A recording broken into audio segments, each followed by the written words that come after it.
Hello, everyone. Welcome to this. What I don't know. What do you call gloomy and whatever Tuesday? Because we just now got a warning for 50 up to 57 miles an hour winds. Oh Oh, It's my.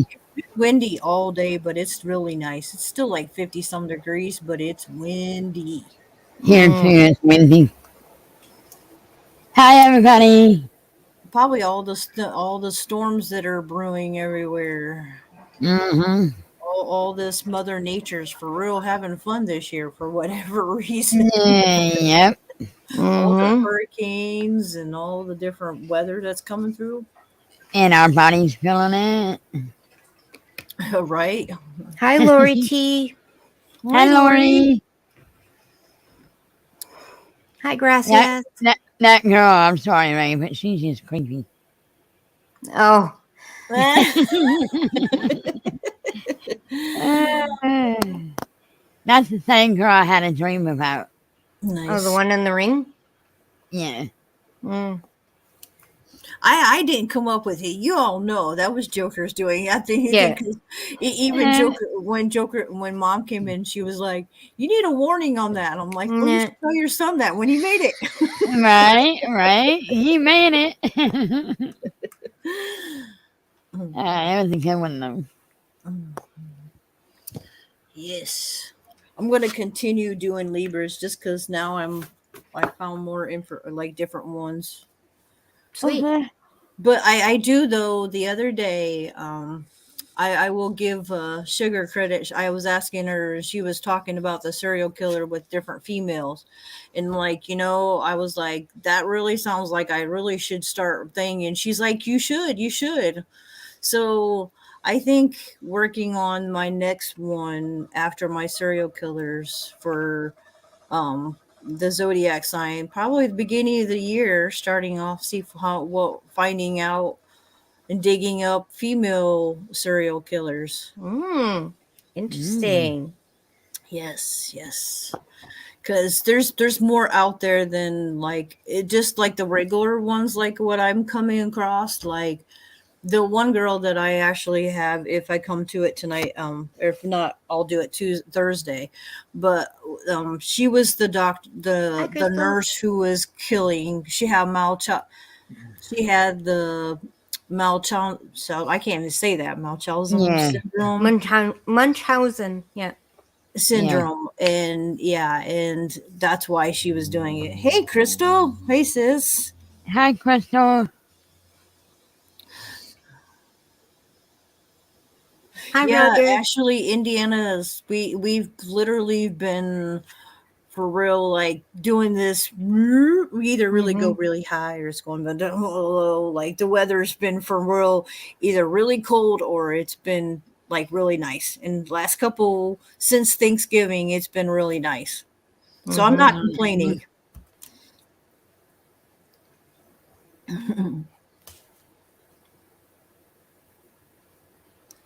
Oh, I have. Well, I know what you're saying, Roger. It just I have not sure what my health is, just being whatever and doing my pass out. It was not the first time I've done it, but it's the first time I fell flat on my face on my and smacked myself. That's for sure. Mhm. Yeah.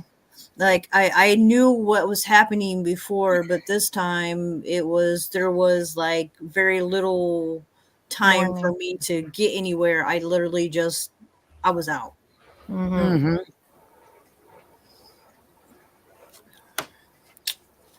Unfortunately, my Yeah. nose still thing. Everything else is healed, but I noticed my still like yesterday when I took a shower, I was like messing with washing, and I moved it up like up, and I was like, oh, instant tears to the eyes because it hurt. Oh, No.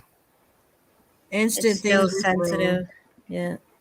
Yeah, the Yeah, nose is we haven't always. had snow like, but and it does when we do get snow, it rarely stays. Like the last time it snowed, it actually stayed for a couple of days, but other than that, it's been raining. We have wet weather right now. Oh We have yeah, I'm pretty we sure have I frigid fractured cold. it. Yeah, I'm pretty sure I fractured it. Yeah, like there's like right in the side of my nose is like a little Boomy. sore. And like I said, for a while, like it didn't happen until a couple days later, but all this was all like yellow, like it looked like I had jaundice because that's how it wasn't a break, but it was enough to like make the rest of my face Mm-hmm. yellow and purple. So I knew I like cracked it. Mm-hmm. Look what your husband said about you. Yeah, and the sinus headache on top of it because that being right there, the sinuses were acting up.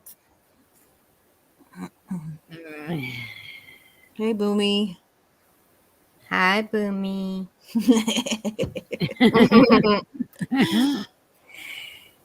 Oh, baby. Nope, Crystal hasn't known him that long. Not at all. Uh, all right.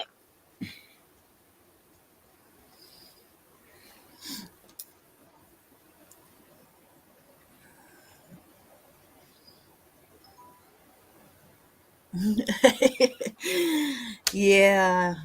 But like he said, yeah, that's cool though to actually meet Josh. That would have been really cool. Mm-hmm.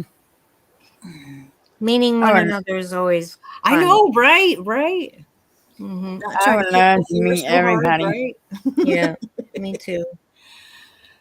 That would be my goal. I What? didn't make it last year. I want to make it this year.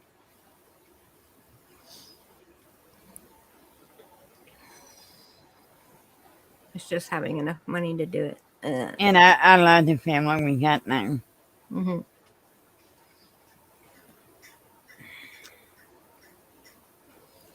Yes, yes, yes. You all rock on.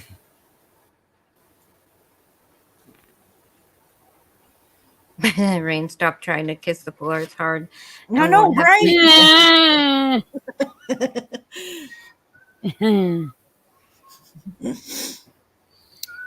Rain, I knew you weren't so hard if it leave the floor alone. Right, right. I said by some miraculous whatever somehow I didn't biff the end of our bed, which would have Thank knocked God. me the fuck out for real if I would have Right? just been just a little bit further. Yep, I know what you mean.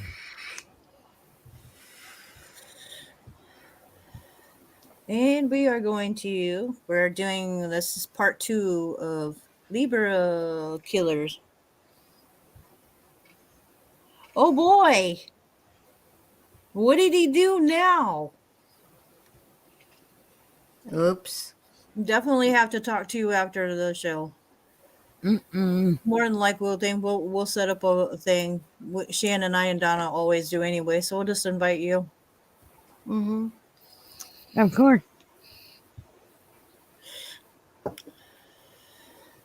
I need to add her to our group. Mm. La, la.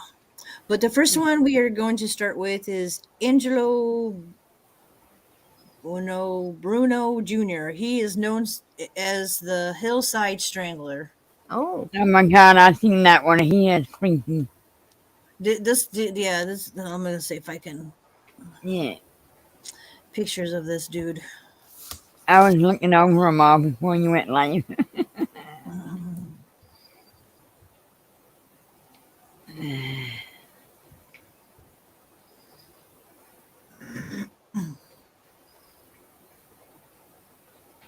Come get him.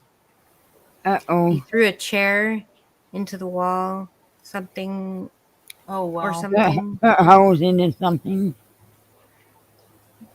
Tried to tell the 7, 8. principal it's a medical thing I'm working on getting looked at.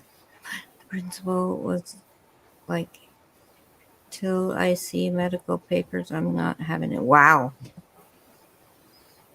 Oh my god.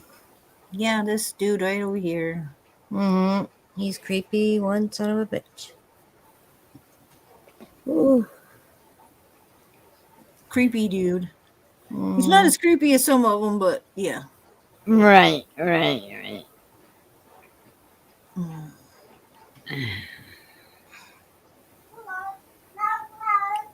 Oh my God, here we go. Mama, Yeah. There it Mama. goes.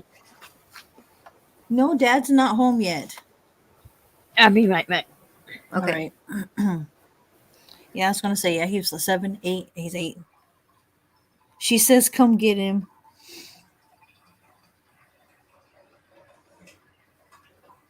Yeah, I called it. I told you. I did. I called it. Oh, does he have ADHD? Well, we're not. I don't. I think it's worse. Oh. Yeah, I think, um, to be honest, just because of what he watched Dwayne's father do to Crystal is why he is the way he is. Oh. So her youngest boy's dad did damage to her, but it did psychological damage to Dom watching mom go through. Mm-hmm. Hi, one stoner, 3 cats. Hi, Tana.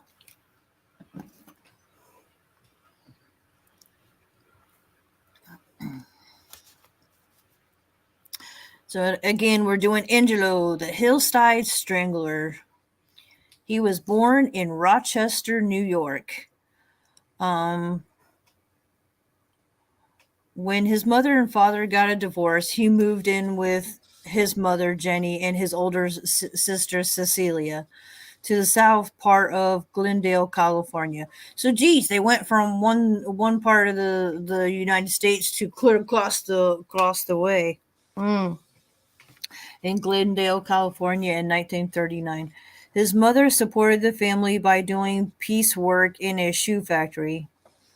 Angelo was brought up Catholic, but neither his religion nor his public education had impact on him. He remained uneducated throughout his life, spiritually, morally, and academically. Mm. Despite his need for sex and the practicality of occasionally being decent to a woman in order to get as much as he needed, he has a deep loathing for a woman and a desire of humility and injure them.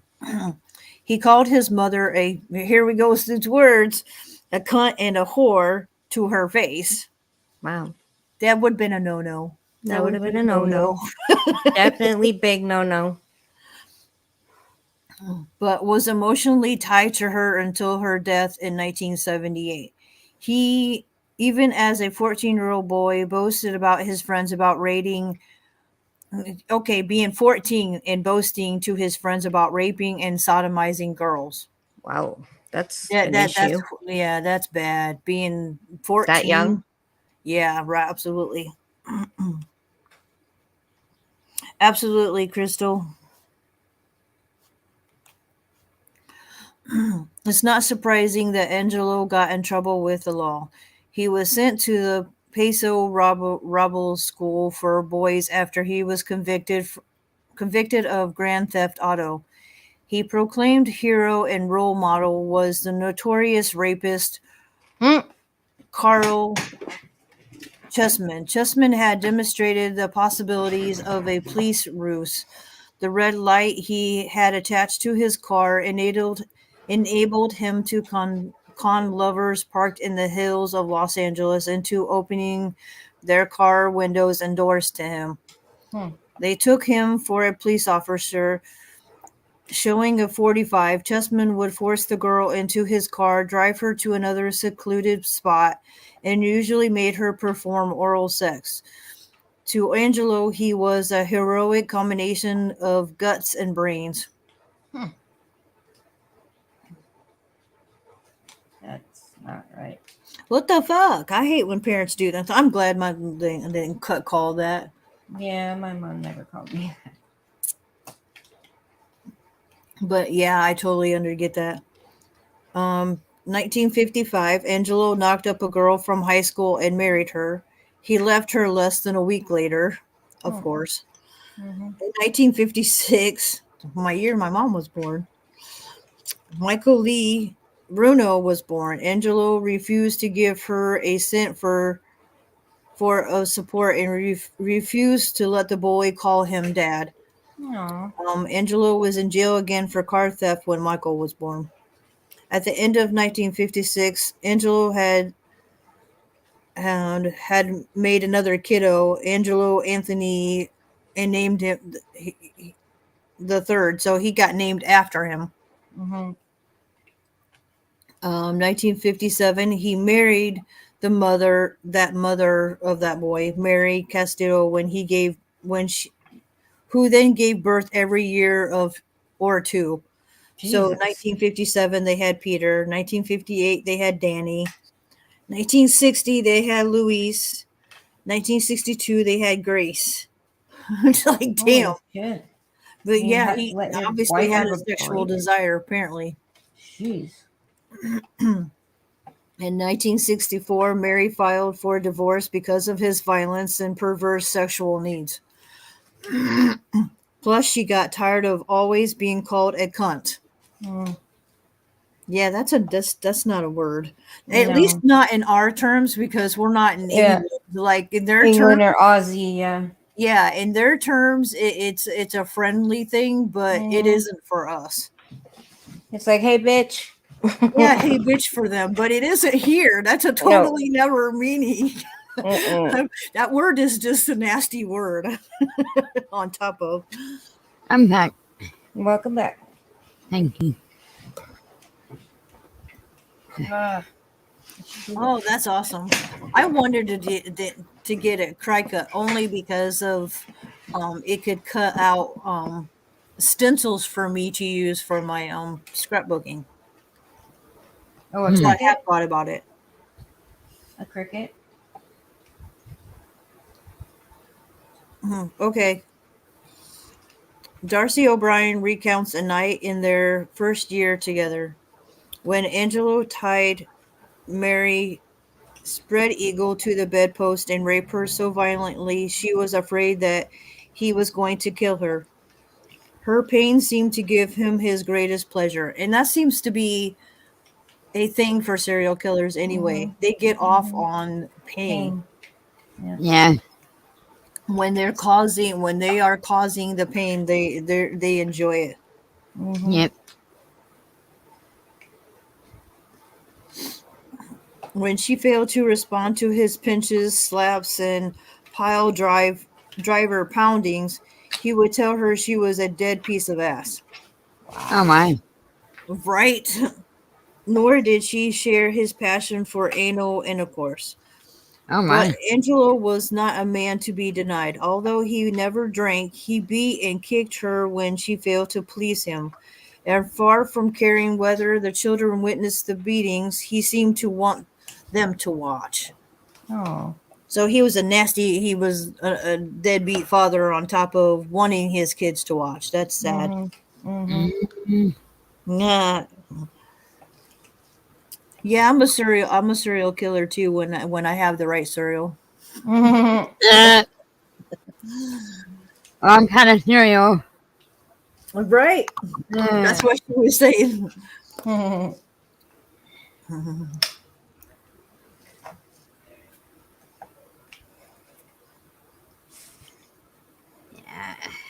He sounds a little whack. Again, Angelo successfully avoided paying any child support, and Mary went on welfare to feed the children. She went to see Angelo about reconciliation, but he handcuffed her, shoved a gun to her stomach, and threatened to kill her. Wow. That was the last time she thought about reconciliation with him. Oh In my. 1965, Angelo started to live with a 25-year-old mother of two named Nanette. With Nanette, he had Tony in 1967 and Sam in 1969. So that makes one, two. Hmm. There looks like 9 kids so far. Yeah. She was threatened just as well as Mary was, but she stayed with him because he made it clear that he would kill her if she didn't. Wow. By 1971, Nanette decided to risk everything to get away from Angelo, who had begun to abuse her 14-year-old daughter. She needs breaking Mm-hmm. in, Oh no, no, no, no. Oh my God. Yeah, I did. That don't surprise me. That she has a 14-year-old. Yep, he was going to Yeah. use her. Yep, Hmm. That or his own kids, you know what I mean? yeah. Angelo bragged to his friends that he raped his stepdaughter and then turned her over to his own sons for their pleasure. Oh Hmm. my gosh. Yeah, so he's teaching them to do Yeah. what he does, what he was doing. Yeah. He's grooming them. Yes. Yeah. Yep. I'll be right back. All right. Right. True or not, Nanette took her children and left the state for good.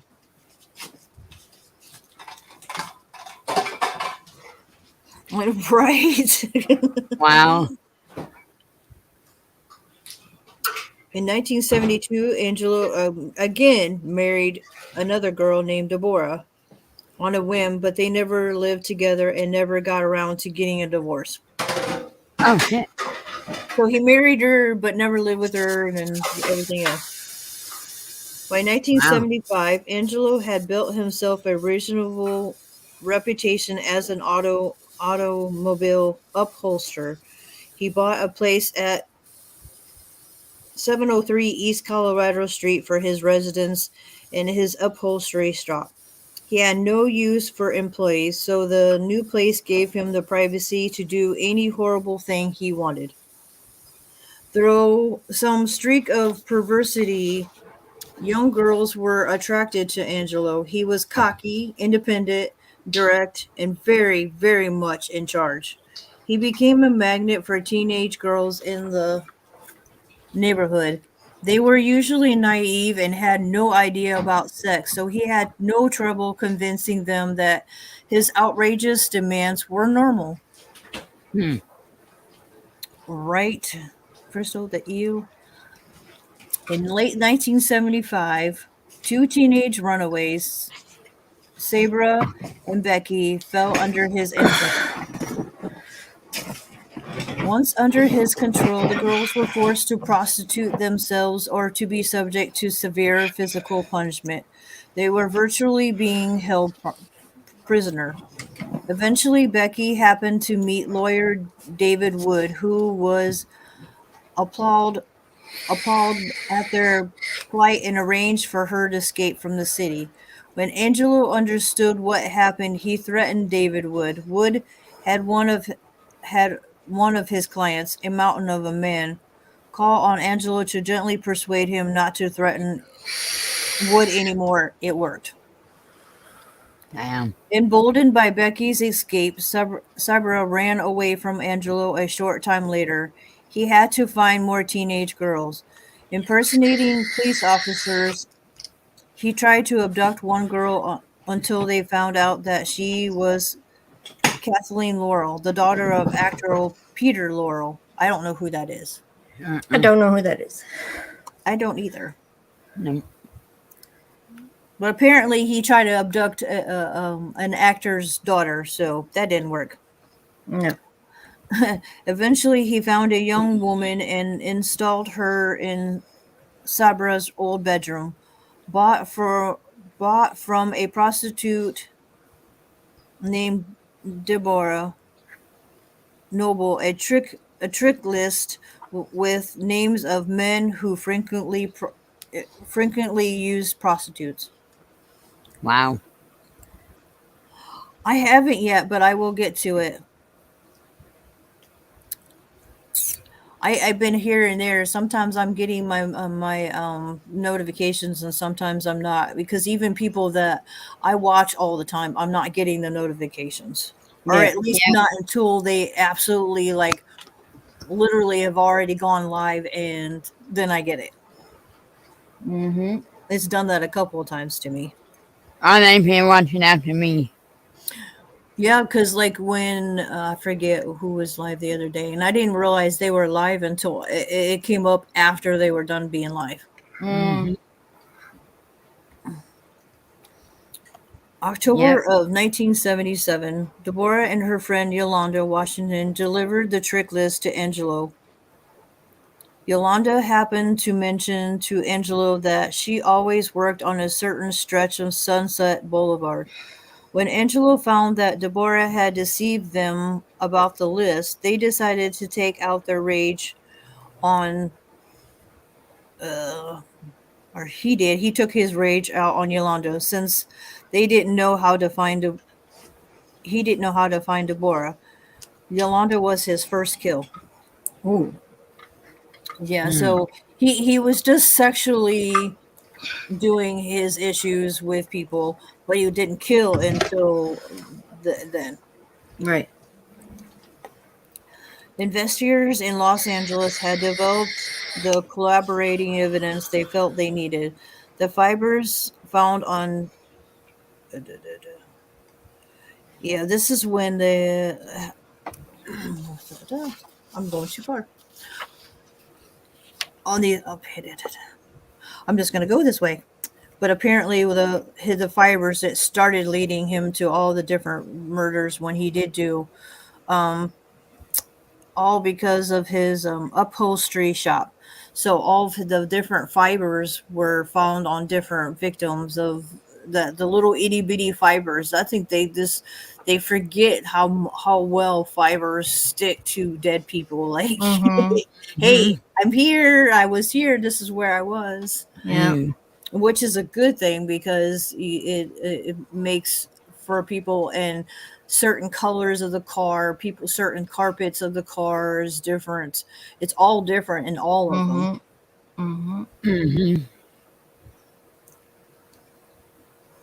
And then there was also on this one girl, she had animal hair stuck to her hands from the rabbits that Angelo raised. Ooh. So that's Hi, another thing. Lori. Hi, Lori. Hey, Lori. Hi, Laura. Hi, Laura. I hope you're doing well. I know you need to rest. Hi, Laura. Um, There was also the imprint of a badge on his wallet, along with inappropriate puncture marks from where the badge had been pinned. Hmm. Um, two guys had positively identified Angelo from a photo lineup. But none of this was important to the prosecutor, Roger Kelly. Kelly had a reputation for not pushing cases where there was any significant chance he would lose. Makes sense.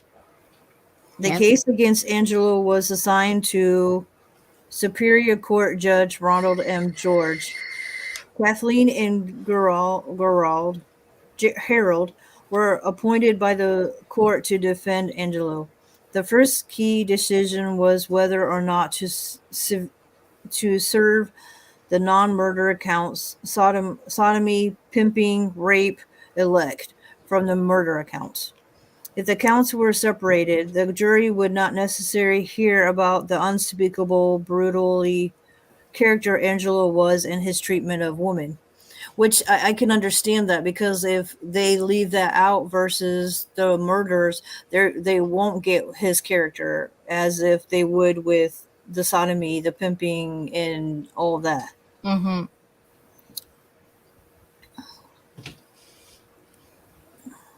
Wow. Judge George decided to serve the murder counts from the non-murder counts to avoid reversal on appeal, fully expecting the prosecution would find some way to induce some of the most damaging character testimony about Angelo into the trial in some other way. July 21st, 1981, Judge George gave his ruling on the motion to dismiss the charges against Angelo. We believe there is more than a significant evidence to show presumption of guilt by Mr. Bruno. I think the evidence that people put out on the preliminary significant to withstand any conviction and could convict Mr. Bruno. Particularly critical with the Lauren Wagner fibers, which came from the very chair Angelo's house where she had been assaulted. So it was the chair that she sat in that she got assaulted was where the fibers came from. The judge then concluded dismissal would not be in the furthest of justice. Nor is it in the function of the court automatically to rubber stamp the prosecutor's decision to abandon the people's case. Mm-hmm. Applicable standards indicate that a prosecutor must, under ordinary circumstances, pursue the prosecution of serious charges where there is significant evidence for a jury to convict, without concern for the consequences to his reputation should be his unsuccessful obtaining conviction. Not only that, but the judge expected that if the district attorney's office could not get its act together to efficiently prosecute Angelo, a special prosecutor would be appointed. And that would have to be like heavy on them to do their job, otherwise they were going to get booted out of doing it, which would be Mm-hmm. no money for them for Ever. screwing up. Mm-hmm. After a huge public airing of the controversial decision by Judge George, the DA's office withdrew from the case. Attorney General George brought two prosecutors, Michael Nash and Roger Boren, to evaluate the evidence. A special investigator, Paul, was to assist in this activity. The new team quickly decided that the evidence was strong enough to prosecute. They presented their findings to a panel of four well-respected prosecutors that the Attorney General had asked to advise him on this matter. All four of the prosecutors agreed that George should prosecute Angelo Bruno. Yeah. So Fucking yeah, so duh. apparently there was enough. It's just having the right people know what the hell they were doing to prosecute him. Yeah. Yep. Hi, Christina. Hi, Hi, Christina. Christina. Hope everyone's doing well tonight. November. The case went to trial but was immediately disrupted by continuances, motions of the defense that were appealed all the way to California Supreme Court. Then there was a matter of jury selection, which took 3.5 months. And just so you know, this was what I was reading too. This one ended up being one of the longest court cases besides like the newer court cases like with O.J. Simpson. This was like a really long court case. Yeah, So because they have another two with him. huh? Only because they had another fellow with him, right? No. Well, they kept No, he was this alone. one and this guy actually, he had another guy with him, but Oh, really? he's not as significant as the other one. But there was another. Yeah, this guy actually had a cousin, I want to say. Mm-hmm. Angelo Yep. actually had his cousin working with him, and they were working together. But his cousin didn't do the actual killing or Right. whatnot. He, So he that was he was the type that was handsome and led Yep.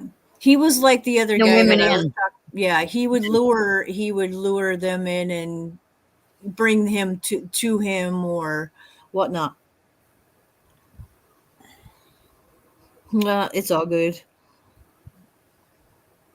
The trial began for real in the spring of 1982. A steady parade of witnesses, including the girls he had brutalized, Becky and Sabrina, and others, are attested to Angelo's sadism. So he actually had those girls who survived actually got to witness against him. Judge George and the juror were transported to the hillside on which the victims were found. These elaborately planned jury views included a presentation by the key detective at each victim site.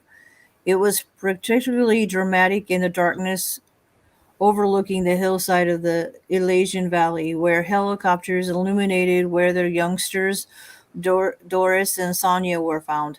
It was pointed out to the jurors that Angelo's mother's house and the house where he lived with his former wife were very close from these remote spots. Time. After more than 1,000 exhibits and 250 witnesses, the prosecutors got an excellent break. The woman who Angelo terrorized in the Hollywood library the night he killed Kimberly Martin. This testimony tied Angelo to the payphone which had been used to summon Kimberly to her death. Finally, the prosecution was finished and defense began their efforts. Angelo was not cooperating with his attorneys. Of course not. Mm-hmm. Their presentation was considerably shorter.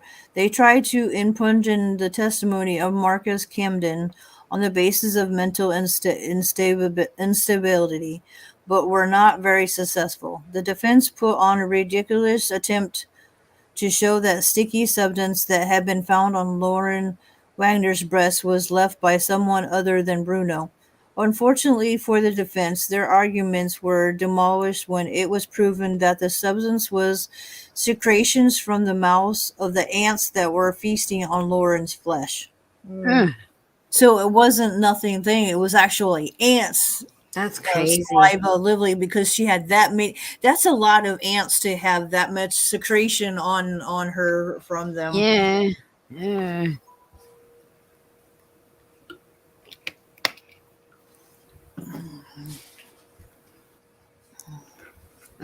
Poor woman. Mhm.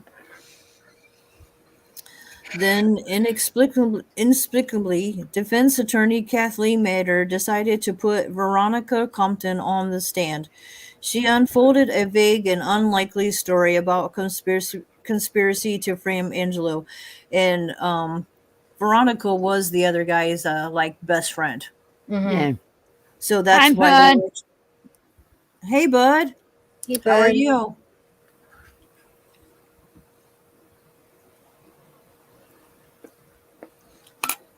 I didn't mean to interrupt. Uh,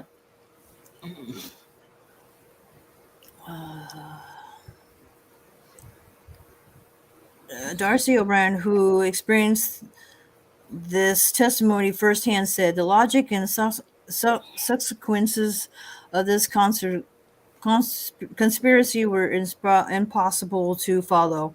Her manner, that of Scarlet County recognition on a television talk show,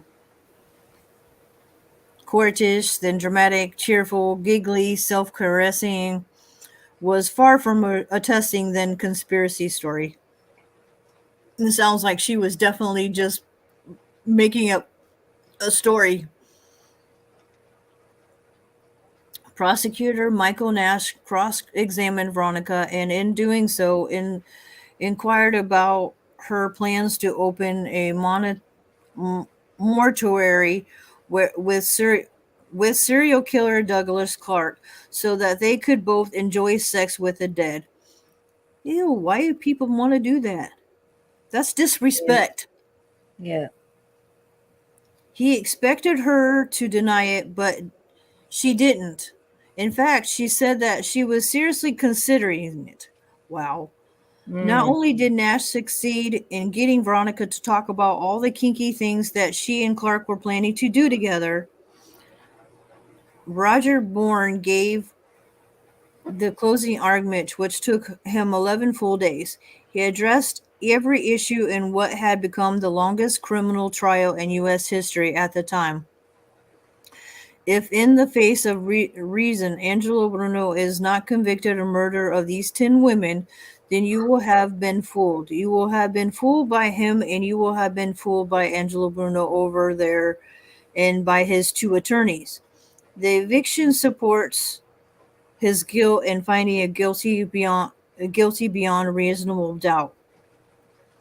The jury was sequestered, even though the jurors had been harmonious group for the daunting 2 years of the trial. That's a long trial, and have to be doing duty be on trial for 2 years, and you have to show up every day for that. It was not all clear that they would come to an agreement about Angelo's guilt. Right, Jurassic opened the meeting to crack a cold one, right? On October 21st, 1st, 1983, they began deliberating. On Halloween of 83, finally the jury came to agreement at least on the murder of Lauren Wagner. He was found guilty. November 3rd of that year, they voted that Angela was not guilty of the murder of Yolanda. A few days later, he was found guilty of Judy Miller's murder. Under California law at the time, as a multiple murderer, Angelo faced either the death penalty or life in prison without possibility of parole. Then followed guilty verdicts on Dolores, Sonia, Kimberly, Christina, Lisa, and Jane, and finally Cindy. And these girls were Lisa was age 21, Jane was 28, Dolores was 12, Sonia was 14, Christina was 12, Kimberly was 17, and Cindy was 20. So this is how young these girls were that he killed. Yeah. That's horrible. Angelo then took the stand briefly to show his competent for the entire process. My morals and constitutional rights has been broken. The jury, which was decided whether to give him the death penalty or life in prison, deliberated for only an hour before sparing him the death penalty. The judge was not happy. Angelo subjected various of his murder victims to the admission of lethal gas, electrocution, strangulation by rope, and lethal hypodermic injection. Yet he is destined to spend his life in prison, housed and fed and taxpayer expense better cared for than some of the destitute law-abiding members of our community. And he has a point there. They are. Mm-hmm. Absolutely. Prisoners get treated, and it's sad. Prisoners get treated better than most people that do in homes. Mm-hmm. They get 3 meals a day. They get a shower. It's sad compared to some of these homes that our loved ones lived in. It is. Absolutely. Angelo was sent to Folsom prison, where he stayed in his cell, fearing injury from other inmates. 1986, Bruno married again Christina, a mother of three. What the I don't know hell? how many times that makes, like the 4th time he's been married. He died of a heart attack in September of 2002 while incarcerated at the California State Prison. His body was cremated in 2007.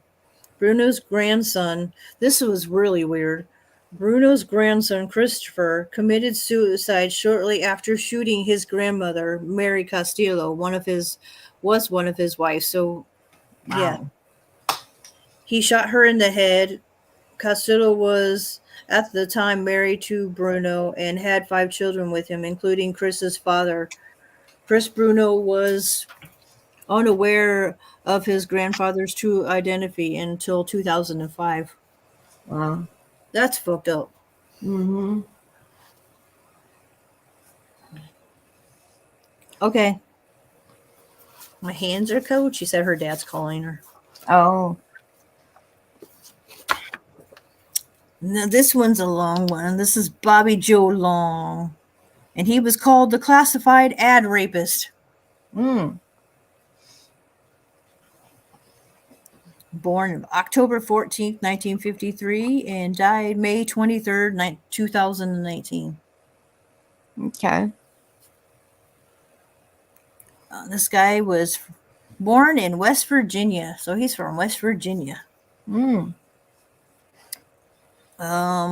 It says, Long may be the classic case of someone destined to become a random killer. With other members of his family, he suffered from a genetic disorder characterized by an extra chromosome, causing his glands to produce an abnormal amounts of estrogen in puberty, with the result that his breasts began to enlarge. So he suffered with man boobs. Yeah. So he was one who just happened to be one of those kids who ended up with man boobs, like just because there was too much estrogen in his system, so it Mm-hmm. caused, yeah, it happens, and I have been around. It's kids have been personally kids. Medication has caused that. Mm-hmm. Mhm. Risperdal was called, not Risperdal, but yeah, it was Risperdal, I think, something like that. Yeah, Ritalin, one of those things that they use for ADHD, was Mm-hmm. causing that in young boys. Oh wow. yeah. My husband was getting man boobs, Hmm. yeah, Some guys do. and he was on Lispinol. Yeah, He I also didn't know said, that. huh? I didn't know that. Oh, he also suffered multiple head injuries as a child. Yeah, you think this guy would have died as many times as he smacked his head. Hmm. Mm-hmm. He had a dysfunctional relationship with his mother. That's Well, a. Mm. I but he wonder why. slept, but he slept in her bed until he was a teenager, Mm. probably Mm. because she made him, and resented her multiple short-term boyfriends. Well, that's probably why, because she made him sleep with him in the same bed. Mm-hmm. He married his high school girlfriend in 1974, with whom he had 2 children before she filed divorce in 1980. Hmm. Surgery removed 6 pounds of excess tissue from his chest, but the result gender confusion remained, perhaps accelerated accelerated by his mother, who shared Long's bed until he reached the age of 13 years. Mm-hmm. Long's mother, twice divorced, denies his allegation that he watched her entertain numerous males in their one-bedroom apartment. I don't doubt it. She probably made him like participate in shit. Mm-hmm. That's wrong. So he Mm-hmm. probably grew up with it. So Yep. Um, aside from genetic and family problems, Long also suffered a series of grievous head injuries beginning at age 5 when he was knocked unconscious in a fall from a swing. One eyelid eschewed by a stick. Ow. Ow. The following year, he was thrown from his bicycle, crashing his head first into a parked car, Ow. with injuries Damn. including loss of several teeth and he had a severe concussion. So 5, 6, and then at 7 he fell from a pony onto his head, Jesus. remaining dizzy and nausea for several weeks from the accident. And the nausea, he ended up having bad headaches from that fall straight on his head. Mm.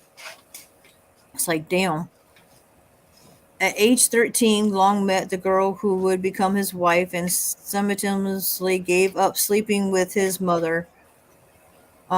Various accounts agree that he was dominated by his girlfriend almost from the moment of their meeting, but his mother kept her hand in it too.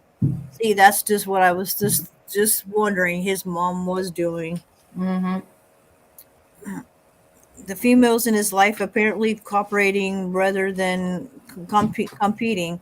Long enlisted in the army prior to marriage, and he crashed a motorcycle 6 months later, shattering his helmet with the impact of his skull on the asphalt. How did he Right not there, die? it just right there should have said he should have died.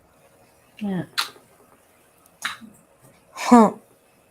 He should have died is a thing, because like he said, there was multiple head injuries, knowing that he was going to do something stupid, Yeah. knowing what he was going to do. Man. Convulsing in the hospital, he was alternating stricken by blinding headaches and unpredictable violent rages, discovering a new obsession with sex.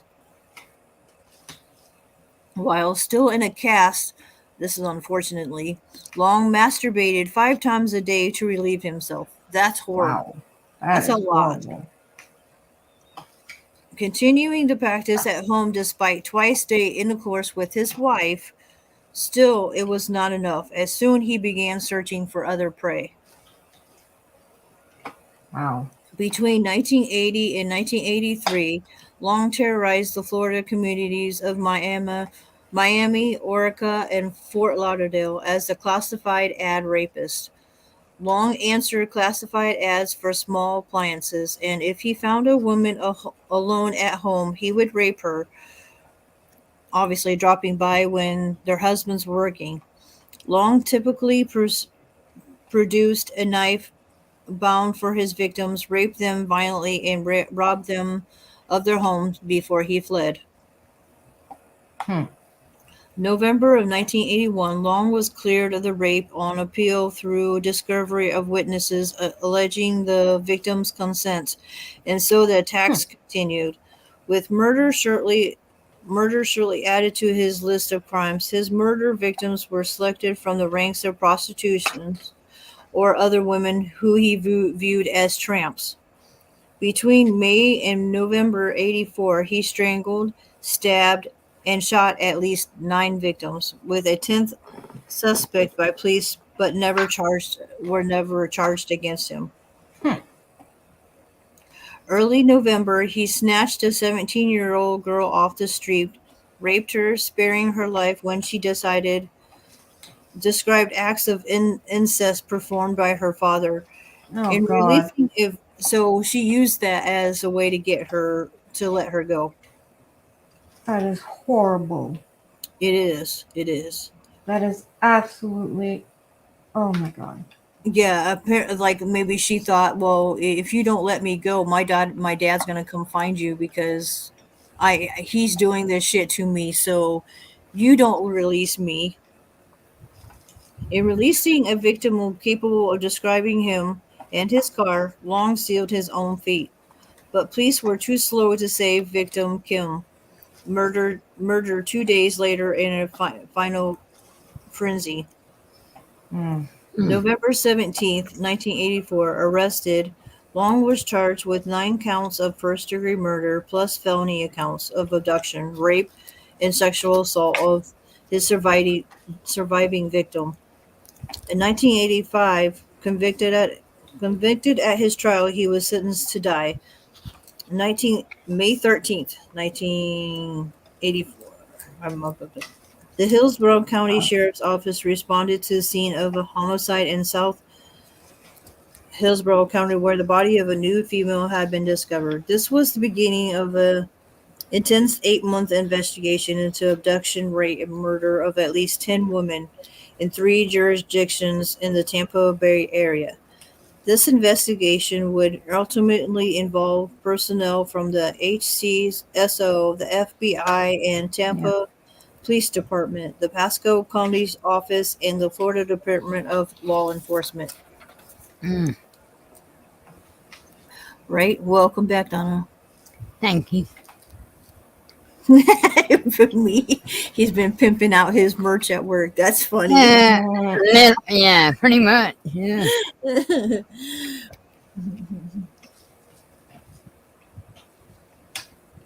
I didn't know you guys had merch. Yeah, he does. I don't Oh. yet, but I'm still working on my logo, what I want, but he has his. Yeah. Totally eat or Yeah, he's got a message hoodie it to already, me. and he's got his Mm. stickers that has.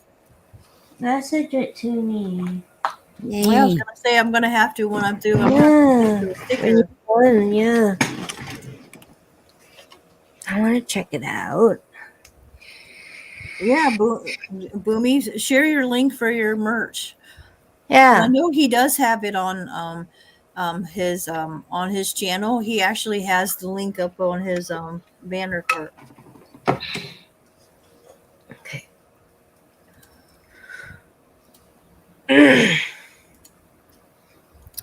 Never before had the HCSO been involved in a serial murder case of this magnitude. During the first period of time, during one period of time in the 8 months, the killer was averaging a murder every other week. This series of grisly killings would eventually end due to the efforts of the homicide detectives who pored over each crime scene, striving to find any and all physical evidence of the expertise and skill of the examiners in the FBI laboratory who were analyzing this evidence. The close cooperation and continuous exchange of information between the law enforcement agencies and the fact that the killer released one of his victims alive, yielding physical evidence that would ultimately tie all the cases together. I said, there y'all go. I'm looking at his stuff. And she said, I'm looking at his stuff. Hmm. Yeah, we can even do this.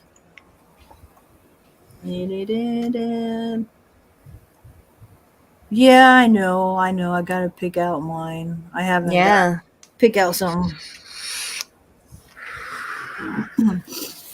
I need to get a logo, like a really nice witchy cauldron looking, Yeah. but I'm picky. I just need to go and play with it on my Vista Create since I actually paid for it, or it's already paid for again, and I just made to mess with it and play with it and create what I like. Mm-hmm.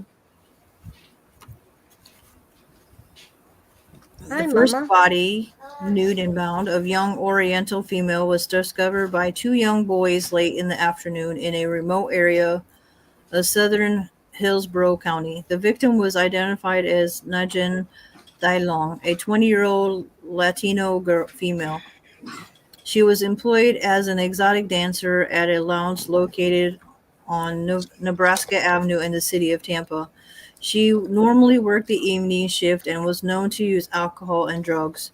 Long was last seen in the apartment complex where she lived.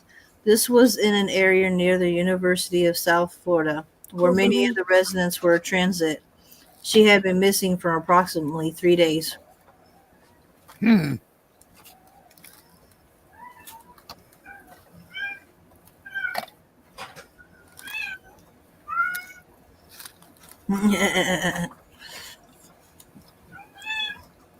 Long had been dead for approximately 48 to 72 hours. I hear Luna, baby. Meow. Then she isn't so bad. That's Luna, baby. Meow. Aw. Luna. She was lying face down with her hands tied behind her back with a rope and fabric. A rope was also observed around her neck, which had a leash like extension approximately 14 inches in length. Huh? It was noted that Oh, the it's ropes around her waist, around her wrist, and neck were different in nature. Under the victim's face was a piece of fabric which may have been used as a gag. The victim's feet were spread apart to a distance of over 5 feet. It appeared as if the body had been deliberately displayed in this manner. The victim's clothing and personal belongings were never found. Hmm.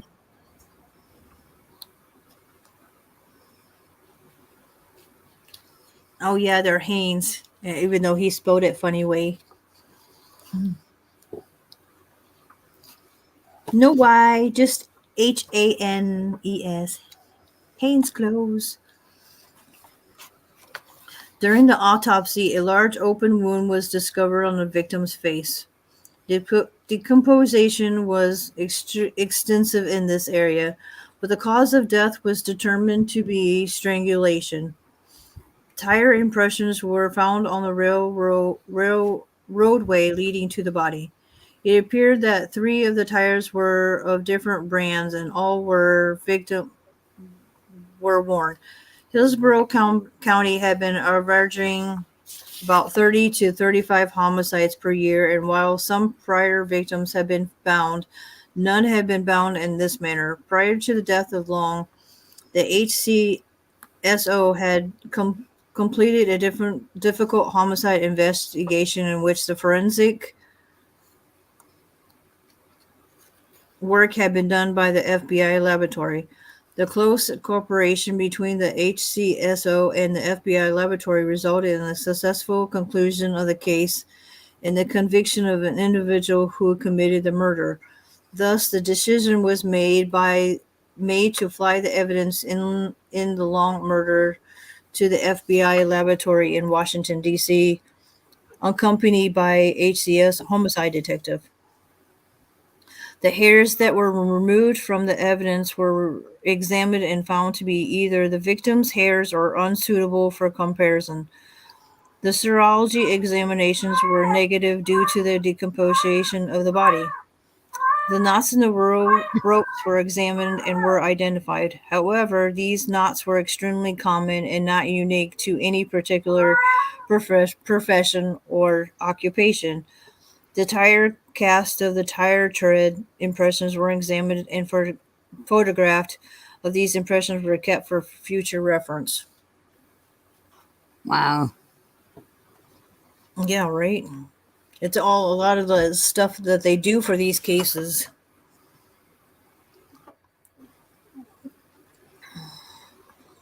Um, a single Lurtian red tribulum nylon fiber was found on a piece of fabric found near the body. Because of the size, type, and cross-section shape of this fiber, it was determined that this fiber was probably a carpet fiber. Because the body had been exposed to elements for substantial period of time, and fibers which have been transferred are very transient in nature.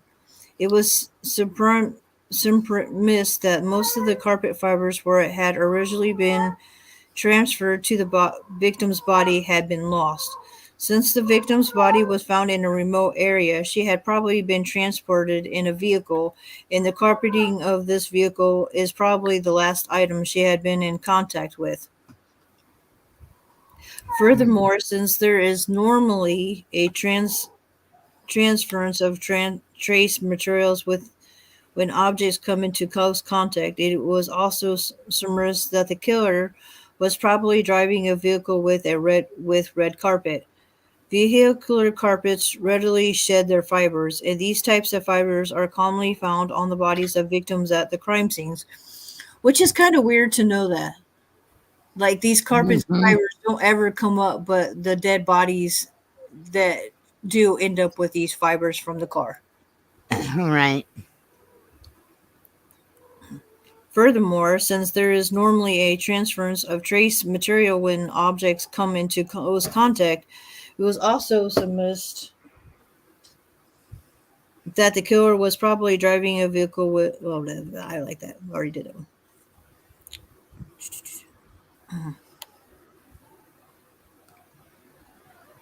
These fibers could provide a critical link in determining whether a serial murderer was operating in the Tampa Bay area.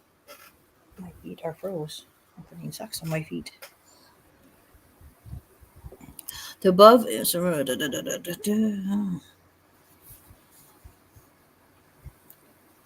Experience has shown that the existence of fiber evidence is publicized. Serial killers might change their pattern and start disposing of the bodies in such manners that fiber's evidence isn't either lost or destroyed. So, like anything that had to do with the carpet fibers, they Hmm. that wasn't something that they released to the public about knowledge wise. Ah. Like like he just said that if they realize that the carpet fibers that their car that they're using is could be possibly on these bodies, then yeah, they're going to find something different to do with the bodies. Yeah. So of course they keep that a secret. Like they don't, like that's something that you have to look into with cases when it comes up that you find out afterwards what these things are. Yeah. That's interesting. Yeah, which is only one thing, because you're not going to catch a serial killer if you start telling the media everything that you know, that Right. no details, obviously. It says the most famous example of this is the Wayne Williams case. The possibility also existed that if the killer knew of the existence of the red carpet fibers, he would probably get rid of the vehicle that was the source of the evidence. Exactly. Mm-hmm. Hmm. When we wrap it in plastic first, right? Right, Mimi? May 27th, 1984. 2 weeks later, at approximately 11:30 a.m., the body of a young white female was discovered in an isolated area of eastern Hillsborough County. The victim was found nude, with clothing near the body. The victim was on her back, with her hands bound at the waist and a ligature around the neck. Her throat had been cut, and she had sustained multiple blunt trauma injuries to the head. The victim had been at the scene for approximately 8 to 10 hours. The victim's hands were bound to her sides with a clothesline type of rope. The ligature at the neck was made of the same type of rope and was tied in a type of hangman's noose. There was 3 to 4 foot length of rope extending from the noose. The victim also had what appeared to be a green man's t-shirt binding in her upper arms. Hair and fiber evidence were collected from the victim's body. Several tire tread impressions were located in a dirt road that passed approximately 8 feet from the victim's body. These impressions appear to have been caused by a vehicle turning around in the area next to the victim's location. Responding homicide detectives believe that this homicide was related to the Long case, since the victim was unidentified and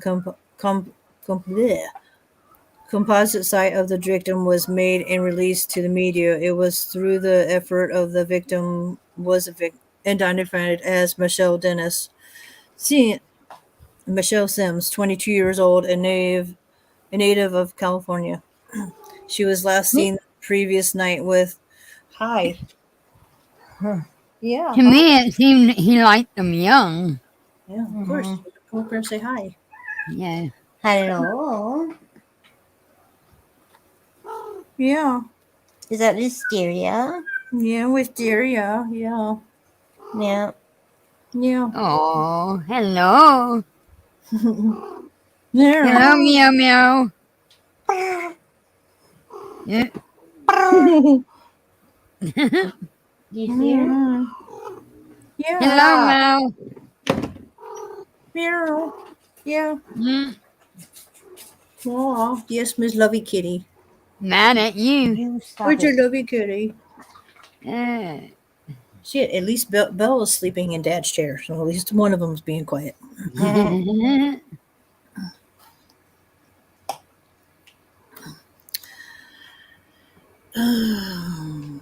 Apparently, she was seen walking with 2 males and working with Popular, where and apparently Sims was a prostitute. Mm. The evidence collected from where Sims was found was immediately flown to the FBI laboratory. Since this had been a fresh site, the chances of recovering significant evidence would be tremendously improved. The tire casts were examined, and one of the impressions from the right rear area was identified as being a Goodyear Vivere tire with the white wall facing inward. The tire impression from the left rear area couldn't be immediately identified, as if it was not in the FBI laboratory references files. However, the HCSO was provided with the name of an individual in Archon, Ohio, who was a tire expert, and the tire cast was flown to Archon, He's where the not tire bothering you. impression He's was looking at you, enticing you, and you're falling for it all the time. obtained and photographed in detail. And identified as being a Vogue tire, an expensive tire that comes only on Cadillacs. A Vogue tire was obtained and photographed in detail, so they knew that the tire came from a Cadillac. Right. How they know that? The fibers removed from the evidence revealed red, luscious Tribon nylon fibers, which matched the Lena long fiber. In addition, a second type of fiber, a red tribodeluster fiber, was found, indicating that the killer was driving a vehicle containing 2 different types of carbon fibers. Grouping testing conducted on semen stains identified on the clothing of Michelle disclosed the presence of the B and H blood group substances. Wow. Yeah, so apparently they got his blood type on top of. The hairs from the body and clothing of Michelle's was examined. Brown medium length Caucasian head hairs were found that could have been oriented from the killer. Human hair is valuable evidence, and in addition to providing information on race, body area, artificially treatment, or unusual characteristics. It can be strongly associated with a particular individual when matched with a known hair sample from the individual. With this information, the HCSO was able to build a physical evidence profile of the killer, which was distributed to other law enforcement agencies. However, their information on the carpet fibers and cordage was kept confidential. Hmm.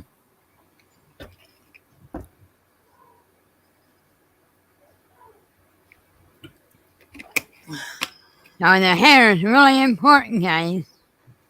Yeah, that's a lot of Yeah. people don't any kind of hair. For a man, there's more because there's the chest hair. There's any kind of hair that you have could be a source of Yeah. then, and it's only going to come back to you because our hair fibers has our DNA on it. So, Mm-hmm. And I don't care if you try to shave it all, you got too much hair.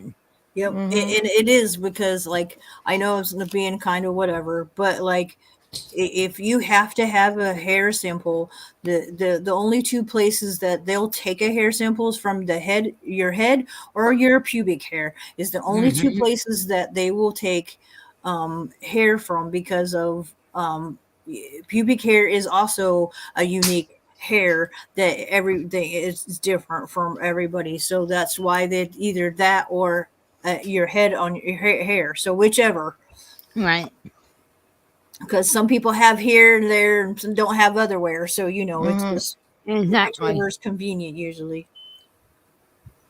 But that's also how they know rape victims is how um they can get to is because a lot of times those rape victims will go if you just go in 9 times out of 10 you've got the rapes not only their semen but you've also got pubic hair.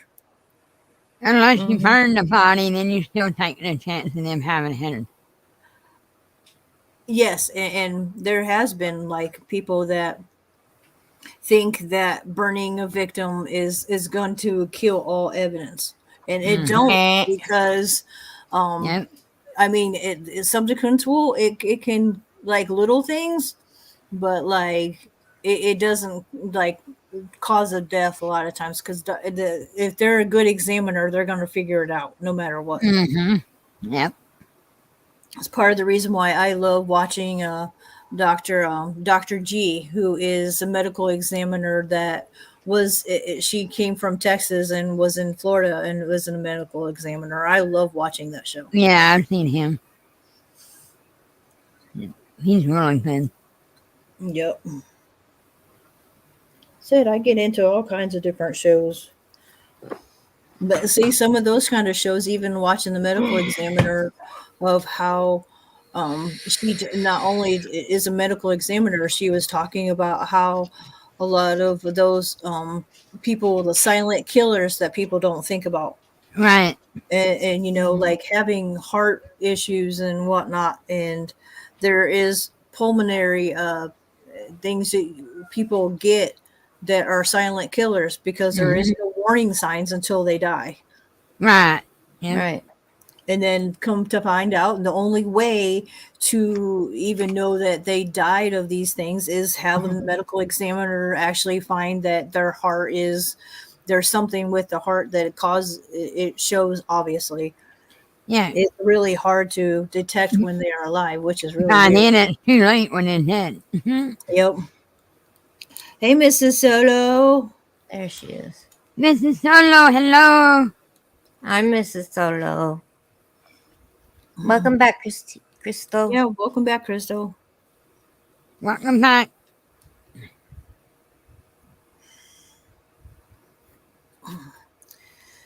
Yeah, he got a lot of Let's see. silent That killers. was May. So basically, almost a month later, June. was another body of a young woman found. Oh my. Yep. How And many this was one, that for? 9? huh? 9 people? 9, and they think 10, but 9 for Mhm. sure. Because I think Yeah.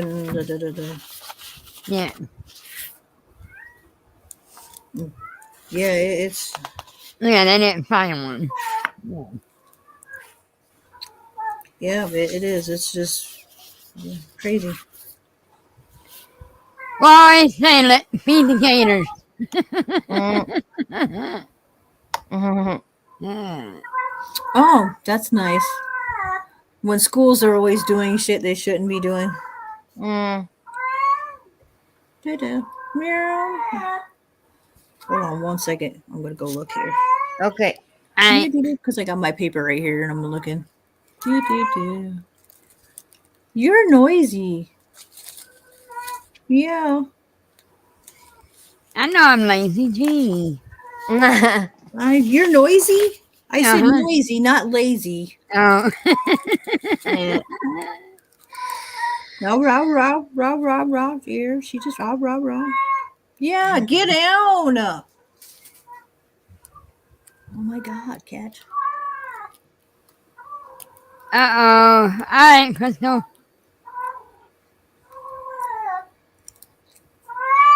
Yeah. Really? No, right? Is it that bad?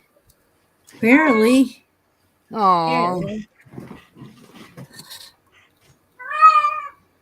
Really? Oh yeah, apparently it is. I'm just Yeah. gonna have to. I just found where I was like, because apparently it missed 3 pages I needed to print. Oh well. Oh, well, you all good. Yep. It's interesting. I mean, It is. It's just like a lot of these finding these bodies, and the victim. This victim ended up being Elizabeth, and she was 22 of Tampa. yeah. She was a assembly line worker. She was last seen on June 8th, so she had been like weeks ago. They just realized her body been found on the 24th, so she had been like almost 2 weeks, 2.5 weeks before they found her. Wow. Um, she had no criminal record. Um, Yeah. yeah, right. She just was. But for her, like you said, but her body was advanced stage of decomposition. With her body weight when they found her was literally 25 pounds because that's how decomposed she was. Uh, And you got to think being in California heat or the Florida heat, yeah, that's hot. that 2 weeks, her body just went. Bloop. Yeah. It doesn't like. That's another thing I also watch. My YouTube channel. I like watching. Sure. Decom. And they still can find out who it is.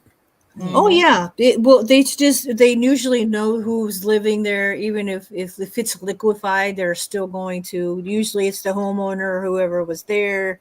Mm-hmm. But it's just why a lot of them make the sense of, go check on your loved ones. Make Yep. it more often to check on them than letting them wait, because like some of these people, it's their neighbors finding them because they smell.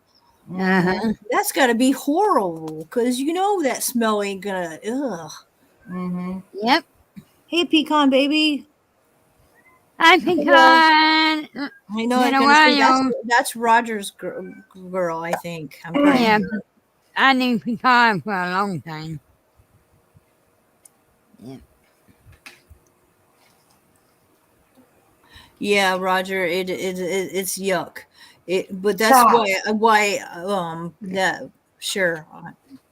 I can't think of what they're called now. That's pretty bad. But the show always says, check on your loved ones. You never know what, if they're living alone, nobody else is checking on them. They could die at any time and nobody's checking on them. And then, like I said, people aren't being found until neighbors are smelling them. That's not a good thing. And look what happened to me. I got real sick, and these girls been checking on me. Mm-hmm. Absolutely. Like, Well people done. don't realize, like, leaving people alone and then don't check on them, like multi or like their neighbors, they were there for anywhere from a month to whatever. And I'm just going, oh my God. Like, They have an old lady in my old hometown. She's like 86 years old. She lost her husband a right, year outside Crystal? here. That's just it, is living alone, and nobody coming and checking on you. So even if they could have been saved, they obviously not, because nobody was checking on them. Mm-hmm. I still check on that old lady. And it doesn't matter, because like, even with some people can have a fall and Mm-hmm. don't have anything. It's, Yep.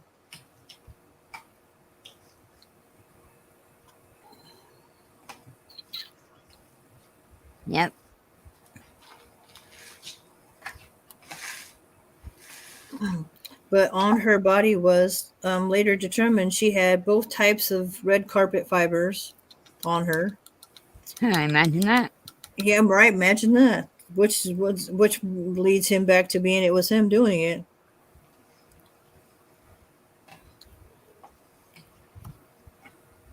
When evidence arrived at the FBI laboratory, it was not assigned to the examiner who had worked at the first and second homicides. One of the most important aspects of handling a serial murder and investigate. I can't even speak. Investigate. Investigation is to have the same crime scene technician at all crime scenes and the same forensic examiners at the laboratory, so that one individual can become totally familiar with the forensic portion of the investigation in order to recognize patterns and association with which might be present. And I don't think a lot of people realize that either, because if it's somebody different every time, they're not going to pick that up. Mm-hmm. Yep. A few weeks later, October 7th,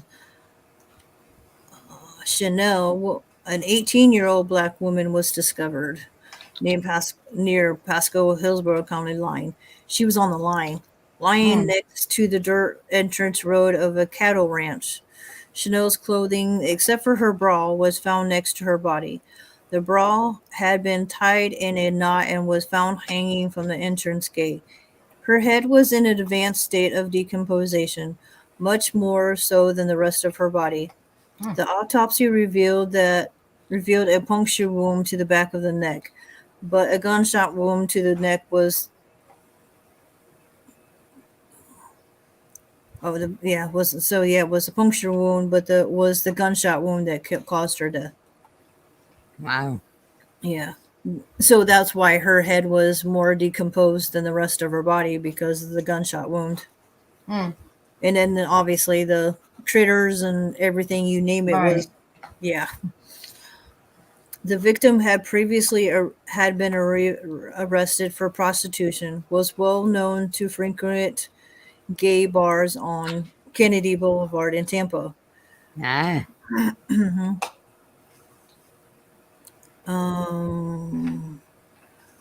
Apparently, the same night, another girl had been solicited by him, and also approximately 2/10 of a mile from a motel where conducting their business. Williams' companion rode back to the motel in the John's car, and Williams was instructed to slowly walk back to the motel in order to check in on her companion. Williams never made it back to the motel. Hmm.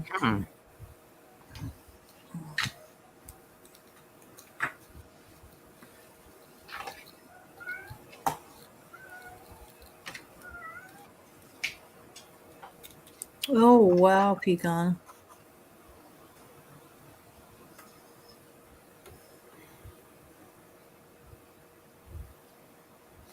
That's got to be messed up. That they think there probably wasn't much left over, but that's messed up. It took 3 years. Apparently, Wow. wasn't nobody Wow. around. Get down. Get down.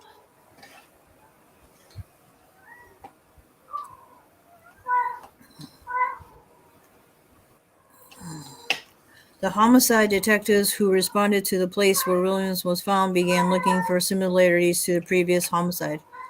Other than the fact that the victim was found nude in a rural area, that Williams was a prostitute, and no other apparently similarities. At this point in the investigation, the HCSO requested a criminal prof- personality profile to be done by the FBI on the Long, Sims, and Williams cases and the other homicide in which female had been shot. A profile was returned indicating strong ugh, similarities between the Long case and the Sim case. However, due to various different race, lack of ligatures, and cause of death, it was believed that the William case and the other above mentioned case were not related. Mm. Mm. Of course, just all because he probably made it different when he shot them and made it different. Mm-hmm. Mm-hmm. It made Changing it up different his with MO. what he was doing, Yeah, which threw them off. changing his MO all the time Yep. to throw them off. Yeah.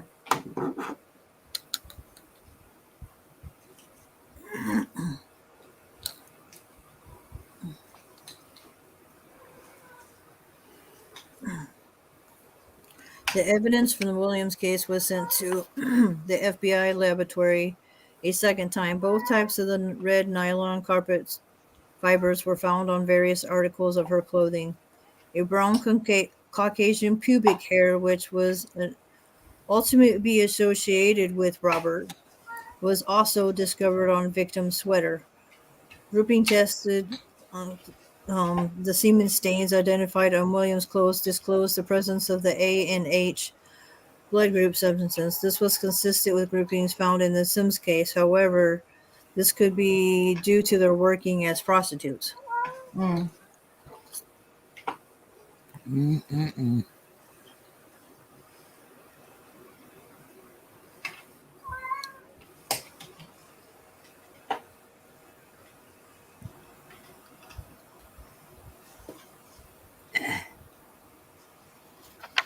Oh wow, pecan. That's crazy. Oh wow, yeah, because that's why I said some people just there's people that really do like mind their business and don't check on people. Then you got people who are nosy as fuck. So you just don't have that in between sometimes, Mm-hmm. which can do damage, for all that. Mm-hmm.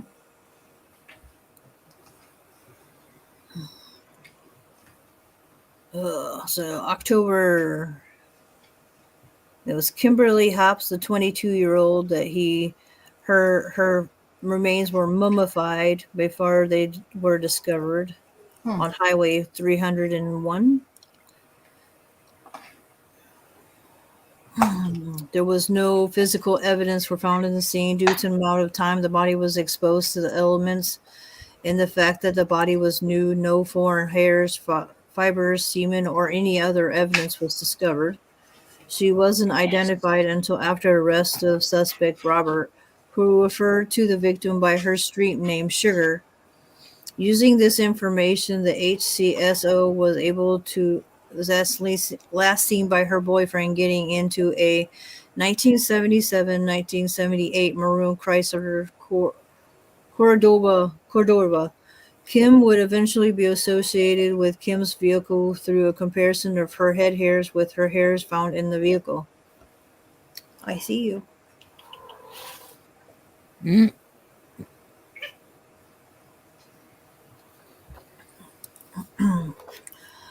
And then November 6th, not even a few days later, an 18-year-old Virginia was found discovered on a Morris Bridge. Um, the bones of the victim were scattered about a large area. However, a ligature was found. Another ligature was discovered on her arm bone A shirt, a pair of panties, and some jewelry were also found. Human head hairs presumed to be from the victim were also recovered. Hillsborough homicide detectives met with Pasco County detectives because of the latiture's belief that this case was related to their homicides. The two agencies worked together to identify the victim, originally from Connecticut. It was learned that she split her time between Connecticut and the North Tampa area, working as a prostitute in the North Nebraska area. Hmm. Yeah. And apparently, this one also, Virginia, would be also associated with Robert's vehicle Okay. because of her hair. So her hairs were also found in his vehicle. Yeah. Then the 21-year-old Kim Swanson was a narcotics user. She was a nude dancer. Was and she was then found on an incline and off road in Tampa involving a third jurisdiction and homicide. The victim had been at the scene less than 24. A wadded pair of blue jeans, a blue flower top were near the body. See, he knew what he was doing because removing their clothes actually exposes their skin and stuff to the elements and makes them Yeah. decompose Yeah. faster. Yep.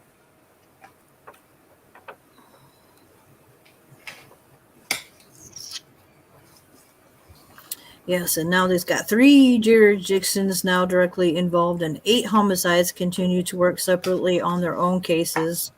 There was continued exchange of information these agencies, which enabled the HCSO to learn that Tampa Police Department sex crimes detectives were working on abduction and rape of a 17-year-old white female. This exchange of information would ultimately lead to the big break in the case, and a case which completely competed the attention of the Tampa Bay area and one which beginning the attraction of national attention as well. Hi, Frosty. Hi, Frosty. Hello.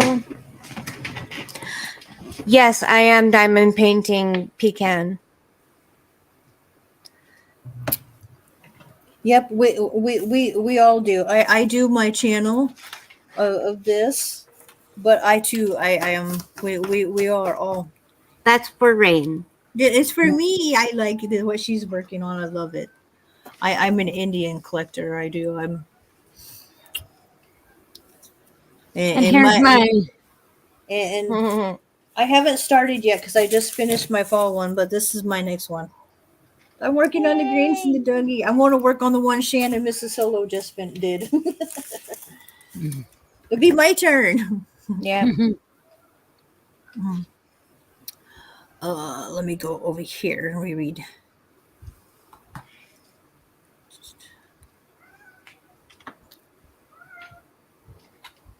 Yeah, it got to the point where they set up teams. They made an arrest team selected to physically arrest Long. 2 of these officers were selected to interview Long at the office after the arrest. Search and seizure team for the vehicle. Search team for the residence, and a neighborhood survey team to interview Long's neighbors in his apartment complex after the arrest and before any information was released to the media. So they for real got a task force and for real started doing all this stuff. Yeah. Oh, cool, pecan. Nice. Huh? He just. Yeah, me too, pecan. I This know. crop too. I think we do that though, and then it's like, oh, then once we get them done though, but Shan works on them really fast, so Yeah. we get it. She just works on them in there. Shoo! She works on the big ones. It takes me like at least a couple weeks, but I also do other things with my channel with other than Yeah. doing diamond dot. So it does take me a while because when I'm doing my research for this stuff, it does take me like 2 to 3 days. Yeah. So I'm being busy. Yeah. Mhm. But when I'm not busy, I'm doing my diamond dot. And I'd really need to start doing my doing some of my scrapbooking.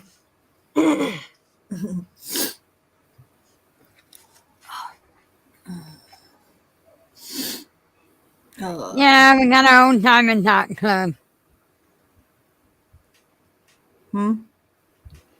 And then we have a Diamond Dot Club. Oh, you love those the square diamonds? Oh no, I get so frustrated with the diamond the square diamonds. So no, Yeah.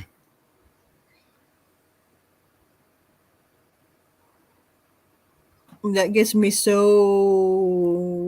all messed up.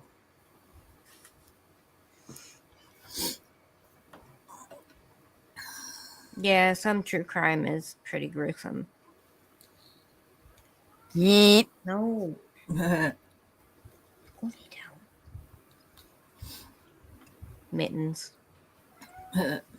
Oh, no, it's It says the importance of the fiber evidence was apparent from the beginning, as of 8 of the 10 victims were associated with Long's vehicle through fiber comparisons.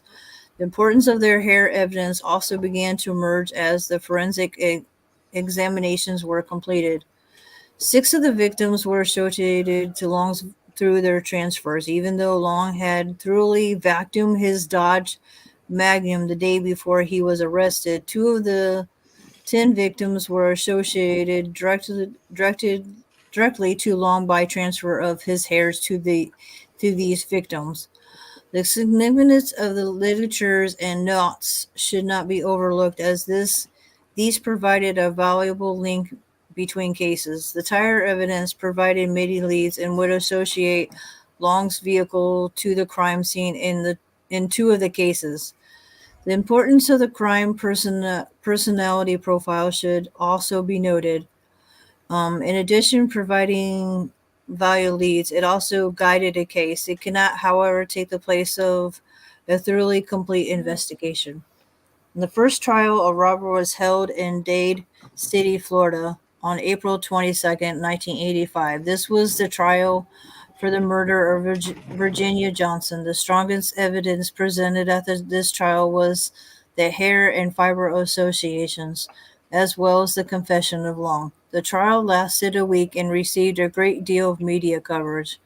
Long was found guilty of the murder of Virginia Johnson and was sentenced to die in the electric chair.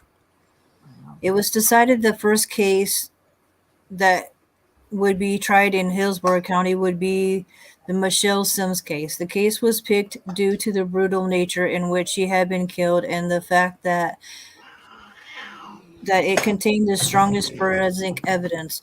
The second case to be tried would be Karen, this friend, a case as a result of discussions between the Hillsborough County State Attorney's Office and the Public Defender's Office. A plea bargain was agreed upon for 8 of the homicides and the abduction and rape of Lisa McVeigh.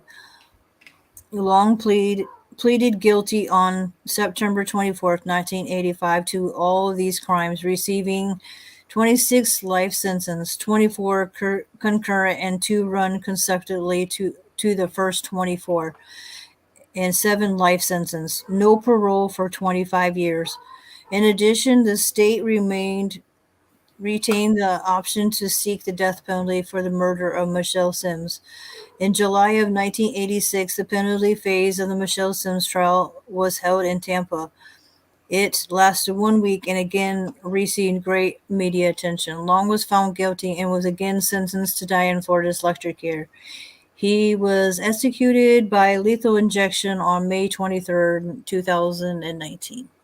wow. So just Wow. recently. Wow, that's After crazy. 9 murders. Yeah. And it's just like I said, it's like they didn't want to that this didn't then the this and it's like it seems so weird like they don't catch them doing it. Mm-hmm. Yes. Wow. Yep.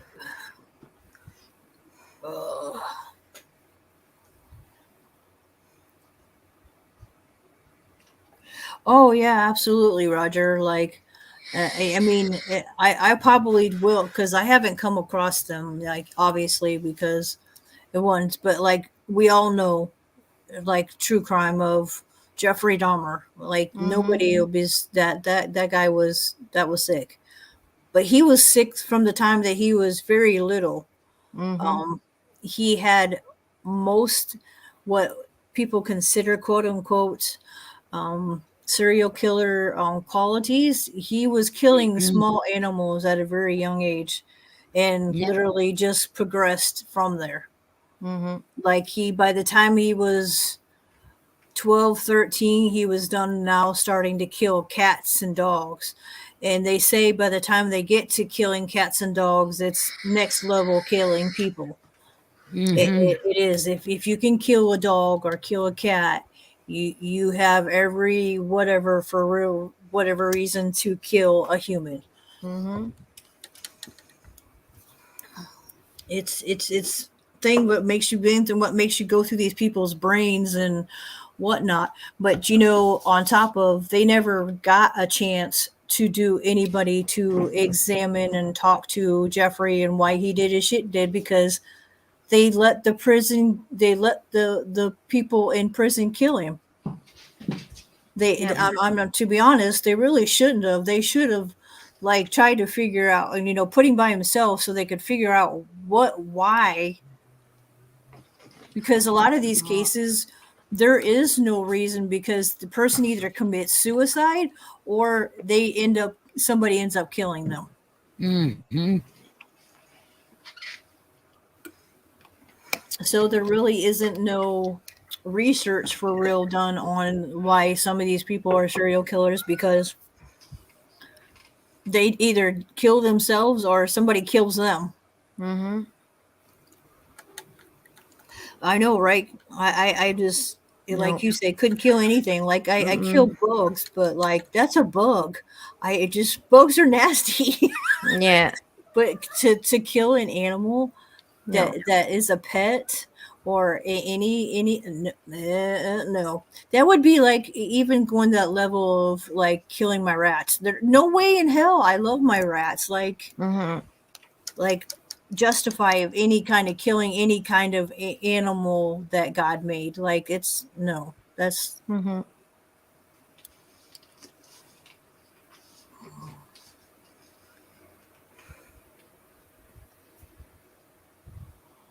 oh yeah, pecan. Like they do a lot of that. There's some of these photos like Murderpedia will actually show some of these murder scenes,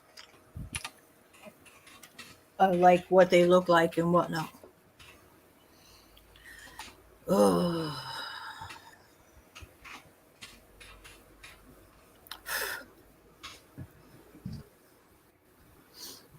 But yeah, I think I'm going to finish it. This will be it for now. And much love to you all for coming and showing up. I'll send Crystal if you're still in. I will send you the link for us to do later. Bye, everyone. Much Later, love. everyone.